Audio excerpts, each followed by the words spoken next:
Mwimbaji wa muziki Shakira amempongeza pakubwa msanii Burna Boy baada ya kushirikiana naye kwa pamoja kwenye kazi ambayo ni mahususi kwa ajili ya michuano kombe la dunia ambayo itaanza wiki inayofuata.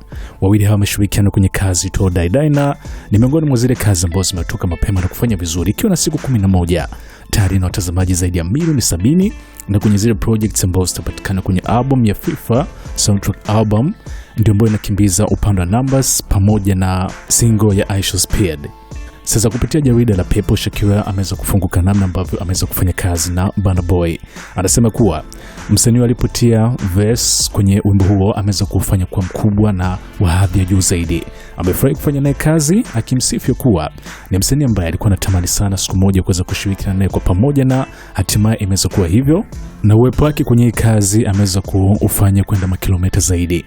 Kwa wawili hao upande wa kazi ya kimuziki ni kwa mara ya kwanza wanafanya kazi kwa pamoja, lakini mwaka 2022 walikutana kwenye matangazo ya mavazi ya Babel, moja ya brand kubwa sana kiulimwengu, na wawili hawa sasa hapo ndipo karibu wao ulipoanza kuonekana, na hivyo hata kuja kuhusishwa kwenye project ya kimuziki hajawashangaza watu wengi sana, kwani tayari kulikuwa kuna ukaribu na kufahamiana kwa wawili hawa.